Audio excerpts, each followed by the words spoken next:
Hello, everybody, and welcome to Hanging Out with Howie. And tonight we have a unique topic that's been covered earlier this evening.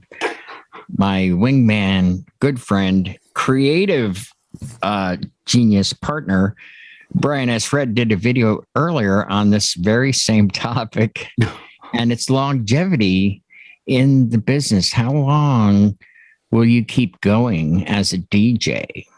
So let me first introduce everybody. I did introduce BSR over there already. And from Cyprus, we have DJ Alex G in the house with us. Thank you for getting up so early, Alex.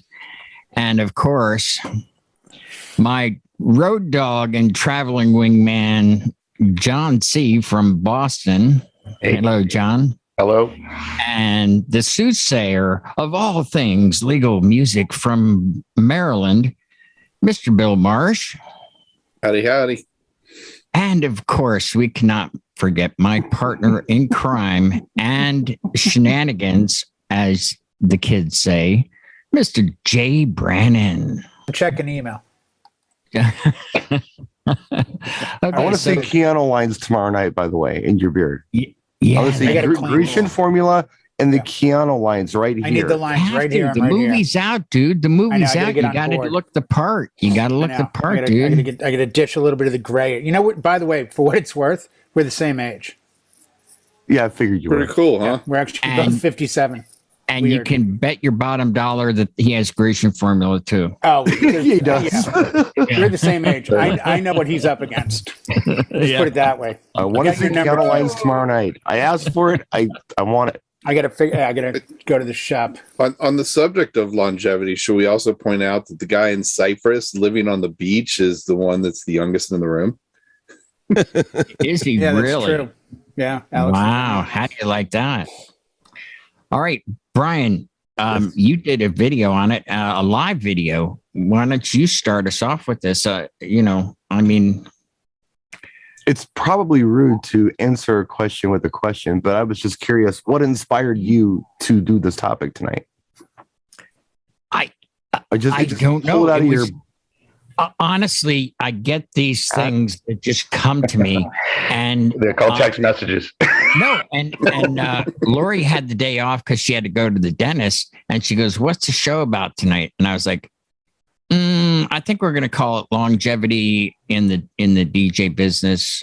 And she goes, "Oh, okay." So she wrote up the little thing. And then I see, oh, wait a minute. Brian's doing a video on longevity in the DJ business. I'm like, what the heck is going on here? Get out of my brain, dude. Well, I've been triggered. I mean, just lately, a lot of things have triggered me to talk about this kind of stuff. But every once in a while, you'll see the mobile DJ group posts. Somebody is going to ask, when is it time to call it quits? How old is too old? You always see this. And It's the same answers every time. I didn't reply to the damn thing. But I was thinking about Jay, not his age. Not his age. Look at the look. Understand that. No, what I was thinking about was something that we talked about. I don't know if it was recorded or what, but he was talking about learning some scratch techniques with turntables. Yeah, last week. And I got I got to thinking about, wow, that's kind of an odd thing for Jay to want to do because he's not that kind of DJ. Right. And then it got me thinking about how Jay, and it's totally cool, but because Jay came into DJing in the 90s after the record thing, he doesn't have the perspective that some of us other guys have who were DJing with records, and that these controllers, I know we say it, but I don't know that it really sinks in. All they're doing is emulating everything we always did on vinyl anyway. That's all. And in Jay's defense, he can't help it that he's only 29. So I'm just saying. He's a youngin'.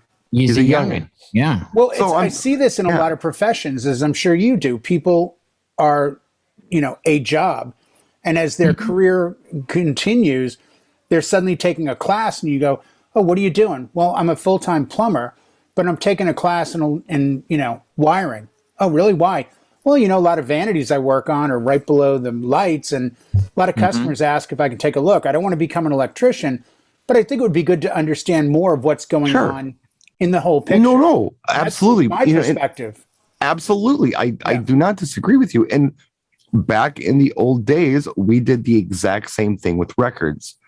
But I think that we kind of knew our lane and we stayed in it. Right. So we understood what a baby scratch was and how to perform it, but it really wasn't what we did as DJs. So we didn't use it as a performance piece. The people in my circles, I knew some guys who did some crazy cuts and stuff. And it was, things that took, I'm not going to say they were hard to do. And Howie and I were talking about this. These were not hard things to do with records. Spend some time and work out the technique and you can do it. It's not this voodoo that some turntables make it sound like it is. It's totally not. It's not that hard. If you are a musician like Jay is, you can totally do this. It's just a matter of coordination. On a controller, it's a matter of pushing buttons. So No, it is. It doesn't make it bad though, and I'm not hating on it. No, all I'm saying is that's where programming is so essential, and where the excitement and the thrill of finding, a couple of tracks. Like the other night, John was talking about, midnight on New Year's Eve. John's go-to is Khaled with, All I Do Is Win, and it's hands up, and then looping in Up with Cardi B, and I'm like, I don't have that in my wheelhouse. I do now. Right. And everything we do as a DJ, it's not, as a guitar player, you steal bits and pieces. You go, oh my God, I love that lick. And you learn it and you go, oh, that's 1-4-5 and it's in a blues sequence. And, you take bits and pieces and that becomes your style. As a DJ, it's very difficult to have a style. It's very easy to have a format. Like if you're a great house DJ, that's a format. You're a house DJ. You could play hip hop. You know how to beat match. You could look at these two tracks and put them together. Sure. But it's, a jazz guitar impresario, Wes Montgomery, that's his own thing. You have to strive and work right. it. DJing different. What I don't mean to do is marginalize, scratching and things like that. It takes a lot of practice and skill and talent to do that. But as club DJs, although we kind of knew what the basics were, we didn't develop those skills any further because it just wasn't what we were doing. That's all I was trying to say. So with a controller, I guess you could, dive deeper into that. But as a turntablist, I don't know. It's a lane thing. And it's just interesting that the perspective is, that's my opinion. And that doesn't mean much, but that's how I feel about it. Why not stay in the lane you drive in anyway and learn that technique? So that was the first thing I was thinking about is the perspective on that. But the other thing I was thinking about was New Year's Eve block and I stayed in. And for those of you who know, Jay's been here. I live on a party block. You can look out my window and see 3 bars. Open the door and turn your head, you see 3 more. Or what we like to call heaven. If you know what, if you like to party, it is definitely heaven. And there were shuttle buses bringing people from bar to bar. They always do that on New Year's Eve or during festivals. They do that kind of stuff. And Jay's been here on a Tuesday. It's difficult to find parking on my street because of these bars. Busy. Yeah, you could get parking. If I may, something just occurred to me, and I need to make an apology and an acknowledgement at the same time. I get so many messages. Actually, the person that came up with the idea for the show was John C. He had messaged me the idea January 1st. Yeah. Yep. And he said, we should do a show on this. And Lori always does my copy. So she goes, hey, what do you got for the show? And I'm like, this, and I was like, oh, that was actually John's idea. That's okay. So I wanted it's a good idea. So it's stuck in your head. So yeah. Good is good. So now that you've been acknowledged, thank you, sir. Are you going to retire now?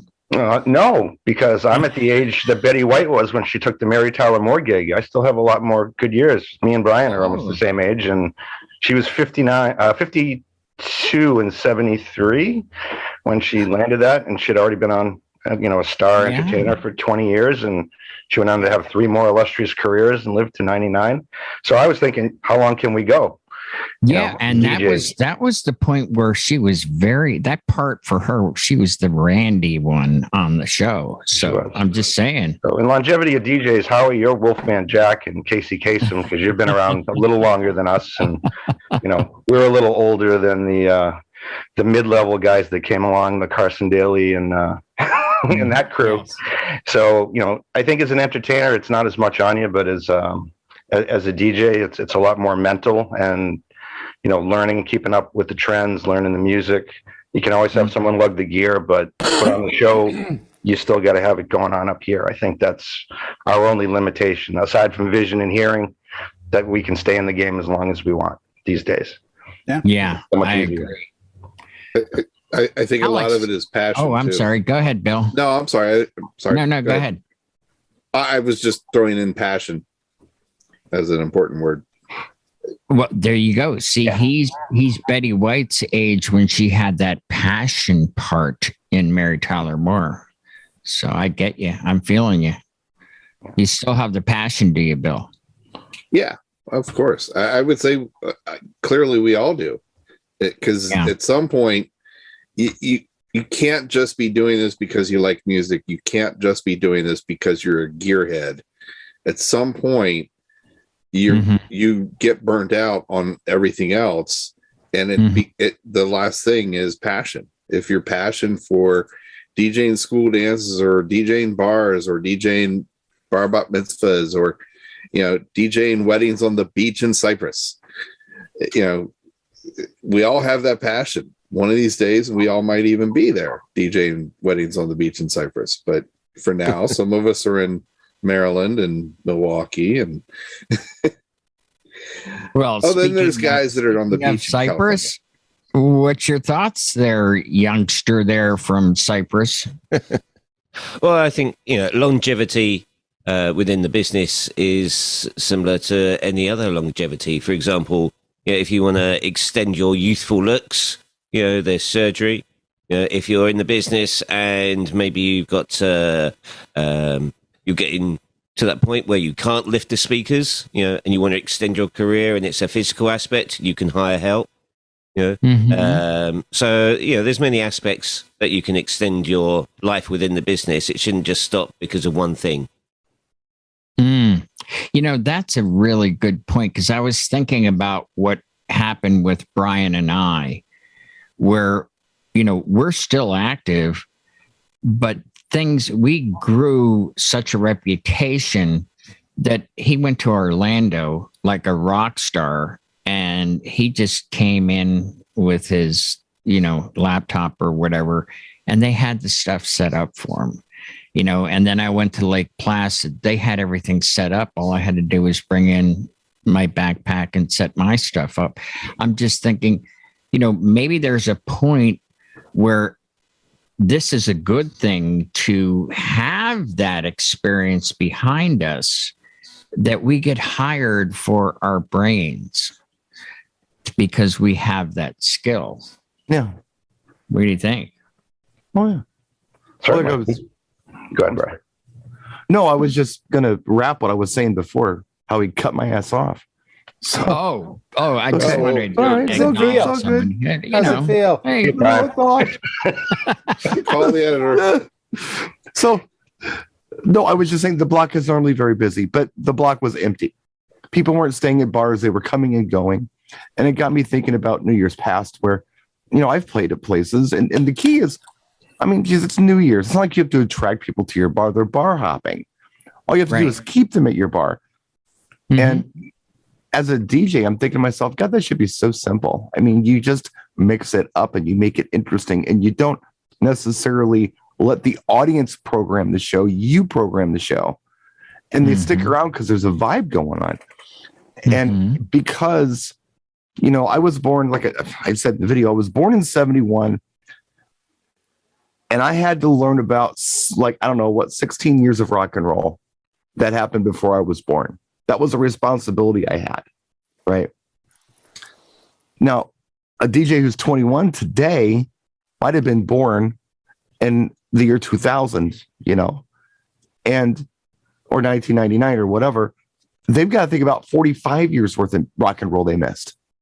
That's a lot of responsibility for them to not only know the music, but to be, I won't almost say fluent in it, but to know it well enough to be able to pull weirdo tracks out of your hat and mix them in with new songs and things to keep the party going. So older DJs have that advantage where we can do that. Where younger DJs, it's not their fault. They just don't have the time in, and they have to work harder. They do, and they have to be really interested in going back and finding interesting things to throw into the mix. Well, this is what I was saying the other day. We were in the chill room. Jay was here, John was here, and we were all going through and selecting songs and stuff like that. And there's loads of tunes that were big at the time, but never made it in the Hall of Fame or the best of and things like that. We're saying, like, if you're at a bar and you're playing these kind of tracks, and it's like, well, this was great in 1990 or 1994. Somebody that was out clubbing or in the bars, etc., at that time would know it. And as a DJ, when you have that information and you have that knowledge, you get into a psyche to that group, that age group, rather than just like, oh, you know what? They're this age, right? Let's just go to the latest Now album or the best of rock, the best of hip hop, etc., kind of thing. And then you're just playing the same, roll in, roll out music, run of the mill music. But when you have that information, you have that knowledge, you can get in there and people go, oh my God, how did the DJ play this track? I haven't heard this track for like 30 years, because there it never made it on the hits, but it was that major hit at the time, a one-hit wonder. Yeah, that's one way to look at it, and that is true, and it happens. I think the other way to look at it, and it's the part that I have the most fun with, is when I'm breaking old tracks to new audiences, where these kids have never heard this, but you can think back, what was the reaction when you broke this track the first time in the 80s or the 90s or whatever? Some songs are just so good, you hear me like, oh my God, this is it. I just spent an hour watching millennials react to Jamiroquai's Virtual Insanity, and their minds exploded. Yeah, they're like, it's a great oh track. my God, this guy can sing. This track is jazzy, it's funky, it's hip hop, it's everything. Remember when that broke? And if you can think about, mixing in some just cool tracks from the past that your audience may dig, even if they don't know it, into your new sets, I think that's cool too. I did that with because I think there still is that period where it's around 90 BPM, they're just like on a just groove a little bit. And I threw in by T-Rex Mambo Sun, which is 90 BPM. And I had them come up and go, whoa, that was awesome. Who did that? Oh, that was T-Rex, and they did that in 1967. They went, no way. Yeah. Oh, no, that's awesome. That's awesome. But it fit, and it did mix well with what I was playing. I mean, an earworm's an earworm, It really is. Yeah. And as an older DJ, and I am an older DJ, I understand that. I'm self-aware. I know sometimes I know when I can grab just something goofy and throw it out there. It just feels right. I don't know why it does, but it does. A lot of the newer music is homogenized, and it all kind of starts to sound the same after a while. Not saying it's bad. It's just like there's not a lot out there that's like, wow, I've never heard anything like that before. No, you've heard it all before. You've been hearing the same hip hop song for 30 years. It hasn't changed much. I mean, the style hasn't changed much. It's not like rap has evolved into something else. It just has always been rap, and beats have been beats, and loops have been loops. It's, not progressive. So if you can think of a wacky, cool, progressive track that you can throw in to the new sets, even for a young audience, you're one up on the kids. AM style, like, whoa, boom, here's something out of left field. Yeah. He was a master at that. I've got to address, I've heard so many awesome comments tonight, and the things that are kind of flooding my mind. One of them is the biggest tour this year is the Stones, and they're all over 70 now. Yeah. So they don't set up their own gear. They don't lug staging. They haven't for a long time. They haven't for a very long time. But Not in my lifetime. No. And there's definitely a group of people, because this is a new concept. And the new concept is, and I've had this talk about my favorite group, Aerosmith. I'll never see Aerosmith in Vegas when they go back to their residency, because I'm a true fan. And as a true fan, I'm insulted that they want $280 for the worst seat in the house. And the people spending $1,500 on the front row, they want to hear crying, don't want to miss a thing, love in an elevator, dude looks like a... They don't even know there's anything before that. Sure. And that's a new concept. I think a lot of people that go see the Stones, there's a group of, man, if I don't see them now, they're going to die. I better go see them. until 20 years from now when they do it again. Right. I've heard of them. I should go see them. There's all these different things. But in the world of longevity, and I think you guys understand my work with Pioneer DJ, I've been very, honored and fortunate to have seen thousands of DJs play in the last 18 years that I've been with them, especially when I would do Miami. I mean, you're talking 15 to 20 DJs a day for up to 17 days, once a year, plus EDC once a year, plus. And I can tell you, to this day, the two standout DJs that I've seen that absolutely have blown my mind 100% of the time were Eric Prydz, who I think is probably in his late 40s, and by far the best DJ I've ever seen come on a stage anywhere, or the Tide. Danny Tenaglia, who's got to be 60. And if you want to see how a real DJ does a set, look up anything by Fatboy Slim. Oh, yeah. Norman is amazing. Right. And Norman is older, but Norman has the same attitude that I hear from all of you. Norman doesn't view his position as that of age. He views it as of he is the arbiter of music. He's the guy that when I saw him in Miami on a hot night with a full crowd, in the middle of his set, he just went and played Celia Cruz, Carnival of Life. Not a remix, not a redo, the actual track. Right. And the place erupted. And I looked at it, and the people with me were like, oh my God, what's going on? I go, he's DJing. Yeah, right. I go, he has a Latin crowd. He's in Miami for Christ's sake. Of course he's playing Celia Cruz. And he's playing the biggest salsa ever. That's what he's doing, exactly what I would do. I would play Carnival of Life. They're like, seriously? I'm like, why wouldn't you? This is the exact crowd when you would play it. And I think that's the longevity of our industry isn't based on age as much as it is, as Bill said, on passion. Carnival of Life. But also based on, and I've always used this, and I don't know what group I took it from. I took KK Downing from Judas Priest once said when I was probably in the 9th or 10th grade, you're only as good as your last gig. And he took it from someone else. But I firmly believe as a DJ, I'm only as good as my last event. And that's why every event has to be great. But also, the day you stop being nervous about the event is the day you don't care enough to do the event. Yeah. I'm nervous and anxious every wedding, every bar mitzvah, every corporate party, every 30-person backyard party, because it matters. I respect what I do. And I can't ask for respect if I don't give it. And that's to the music, to those that went before me. I mean, I look at young kids at 21. Yes, they have an uphill battle with learning music. But like everything else, the technology has changed so dramatically. Every sport you can name. Guys used to play football with a leather helmet. They made $50 a game. They had off-season jobs, and they loved it. And they'd break a leg and still play. Well, I never owned a bicycle helmet. Does that count? No, but that's the thing, Brian. There's a great quote by, I can't remember the author's name. And the quote in the book, it's about baseball. And the best quote in the book is, baseball, it used to be men of steel with sticks of wood. And now it's men of wood with sticks of steel.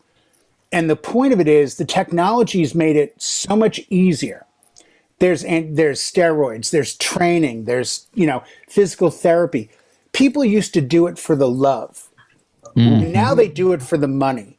If you're in this game like you and I and Howie and John and Bill and Alex, if you're in this for the love, you'll do it as long as you want to do it. If you're in it for the money, you'll do it as long as it's convenient. I watched a DJ who I won't name, who's under 30, who said, when I started a few years ago, I was $1,000 a wedding. Now with sparklers and fog and dancing on a cloud, I'm up to $5,000 a wedding. That's not a DJ. That's a guy that plays music at events, and he does it pretty well. He's an event guy. Right. That's fine. But he's not going to DJ into his 40s and 50s. No. He's going to sidetrack and start crate hackers and do this and do that. I mean, I'm not going to out anybody, but I could name the top 10 most famous mobile DJs in the country. And I can tell you, I would put my money on any one of us in a battle. Get on stage, open format, pick the next song over any of them because they're not passionate. But you know, I've never seen it. I've never personally, or I don't personally see it as a competition. And I don't. But it's Brian, competition in that you can always taste the love in food. And I mean, the love in music. I really do. Yeah, I don't want to hate on anybody. I'm not hating on it, Brian. What I'm saying is the difference of longevity comes down to which DJ are you? Are you in this for the love of it? Because you'll go forever. Or are you in this for the money? Yeah, but that's ageless. I mean, it becomes a, man, I can do something different. I'm going to do this. I'm going to side hustle. I do this. I love weddings. I can't wait for my next wedding. I love DJing weddings. I love DJing in general. I've got 2 things next week. I love it. I'll be on Twitch again a couple times this week. Twitch, as you said earlier about sidetracks, Twitch to me, no matter what money I make off it, and my agent, Izzy at Squits, as you guys know from Dewey, Cheatham and Howe, has secured a deal. I'll be up front. Twitch, I make about $30,000 an hour. Okay. The lights went out. What happened? Izzy. That's a sign. It's kind of like the flashing red light at the comedy store. Wrap it up. Real quick, here's the thing. Are you controlling this, Howie? Is this part of the light show you did? I am. Secret. I am. But here's what I love about Twitch, Brian. You can go on and express yourself, and you don't have an audience in front of you that you're trying to get to pivot, but you can see it in a comment. I mean, I've got an audience of 5 or 6 people, but they afford me that time to go, man, I'm going to play this Shotgun Messiah, Heartbreak Boulevard, or I'm going to play this, or I'm going to drop this weird Pantera track, and somebody's excited. All it takes is one good comment from me to go, this was worth my 2 or 3 hours of my time. I think it's wonderful that you're passionate about it. I love it. I love being a DJ. I'm proud of it. I love it. I'm in music. The one thing that I've loved outside of my family as far back as I can ever remember. Music has never let me down. I think we're all pretty much in agreement with that. I'm still taking inspiration from the Beatles, Howie, where, you know, and that's just where my brain is because after watching that thing where and Paul's still playing. Nobody was hating on anybody. Still playing. Yeah. And they were positive about everybody. They were checking out the new people who were doing music. They were talking about what they liked. They weren't even hating on their critics. Right. They were cool with everybody. And it's a life lesson for me. You know, I just want to be cool with everybody. And I don't want to try to, you know, these kids compared to us or they have it. No, none of that. No, it's just different. No. And I hope I didn't come off that way. No. I didn't think it just meant the technology's changed them. Yeah. You had to go. I don't think anybody in here means to, you know, put anybody down, whether it be a young person or someone just in it for the money. Hey, look, if you're in it for the money, then when you get it, you're going to leave. And if you have the passion as a young person, you'll develop that. You will work hard to get that knowledge. I mean, it's out there. It's certainly out there. I mean, my gosh, you can go to DJ Intelligence. What are the top picks for whatever decade? And then they can go down that rabbit hole, you know, of Spotify that recommends the next, if you like this, you know, or even YouTube does it. And then they, you know, come up with all kinds of stuff. I mean, where do you think the TikTok stuff is coming from? That's all like 70s and 80s songs. And these kids are like, whoa, look at me doing this silly thing to it.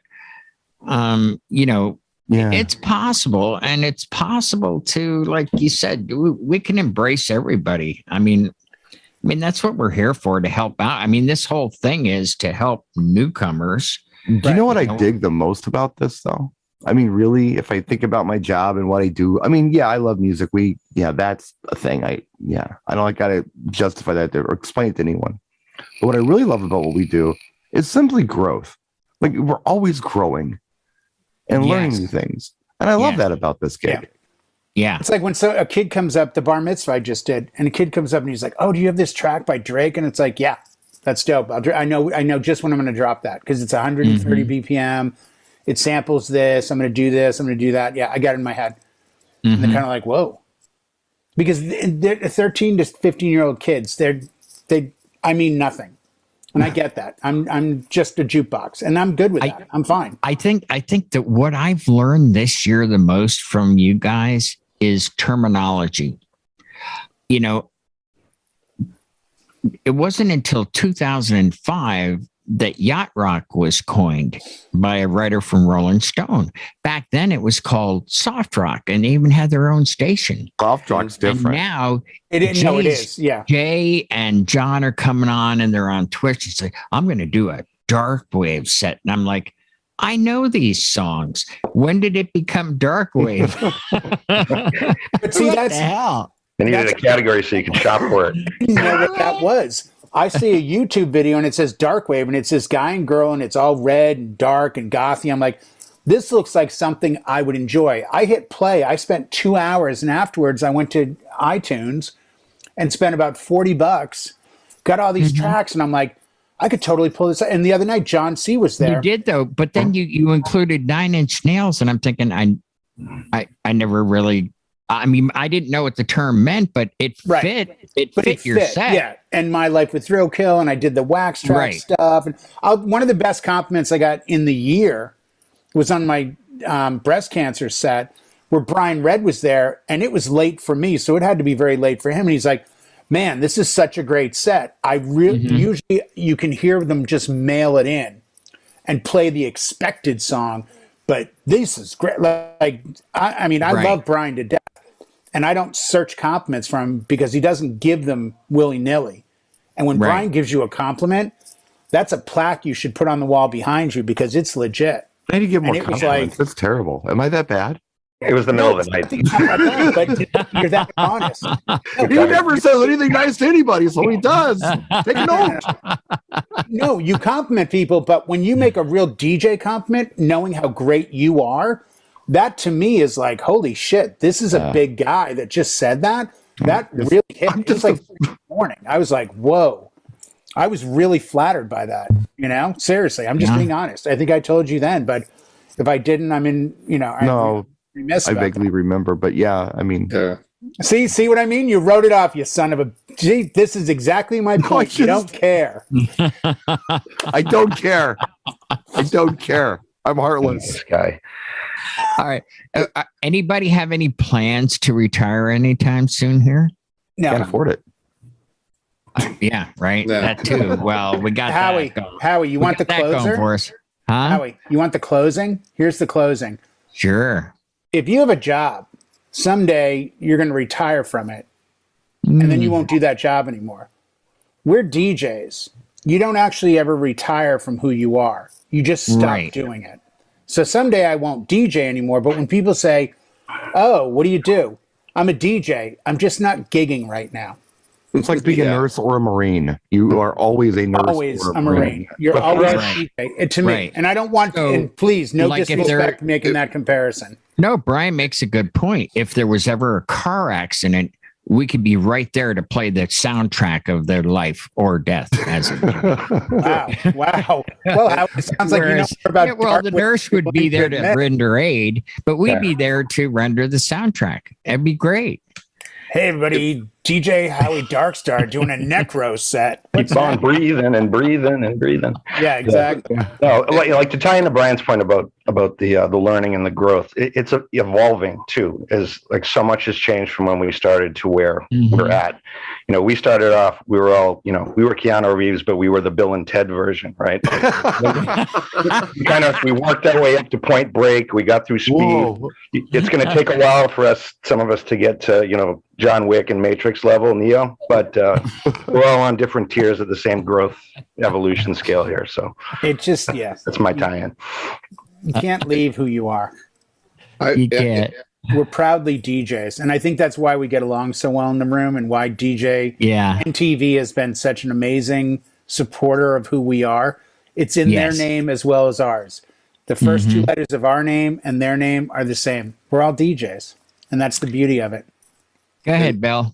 I'm going to throw a postscript onto Jay's close, if I may. Earlier, Jay mentioned that your best show was your last show. One of the things that keeps me going and keeps me wanting to do this is that, and I know the guy who I can quote from this. I don't know who he stole it from, but my high school theater teacher taught me that your next performance should be your next best performance. That's a good one. Very good. Or your best, you should be putting out your best performance in your next show. And so, this is going to be tough on Alex to top this now for closing. If he can't, I got another one. No, of course you do. That's all right, Jay. Go ahead, Alex. Okay, so the time to call it quits is when the bad times outweigh the good times. When you have the high, but the lows outweigh it, for whatever reason, that's when you should quit. The pleasure and pain index. Yeah. If you hear the Divinals playing in the background, see how I did that? Touch myself? No, the other one. So that was always playing. If you hear that one. Does that mean Anthony Brown heard him? I love these shows where there's always a lot of wisdom and a lot of laughter at the same time, and I think that's why we get the viewers that we do.